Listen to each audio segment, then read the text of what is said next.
Robert Rodriguez here, and today we're going to talk about some cues and some things to think about on these ab machines. There's a ton of ab machines at the gym.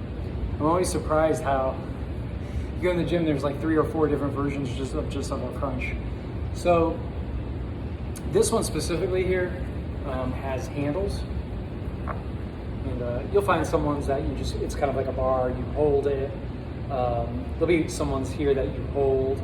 So this one here, you have some options and you have to grab it somewhere, right? So let's think about this. You figure out the setup, you find where you feel comfortable, what makes sense for you. Now watch me move on this thing. Now there's both ends moving.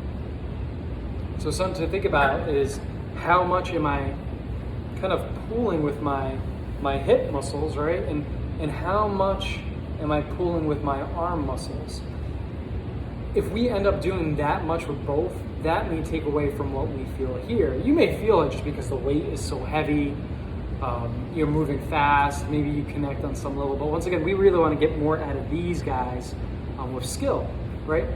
So what I want you to think about when you're doing this is think about with your arms just holding, not pulling, just moderate grip. And from here, your feet, kind of just relaxing them. Now, what we think about first will decide what we feel, just like on everything else. So don't start with your arms. I want you to think about initiating from your middle, from your abs. Think about starting with those guys and then coming back slowly. So I'm going to think about coming back nice and slow, initiating from my stomach muscles and coming back slow. Versus, we see a lot of people do this all the time. Once again, not that it's wrong, but there's more risk, and maybe it's going to take you a long time to connect to your stomach, where you could have gotten more out of it with a lighter weight, made it safer, and gotten more out of your stomach muscles versus your arms and your legs. So think about, okay, what ab machine am I going to use?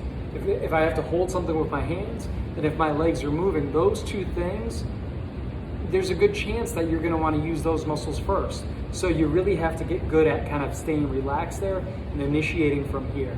And then lastly, go slow, right? You come down, you're working your abs, but you can also get some tension as you return slowly. Okay, I hope this was helpful.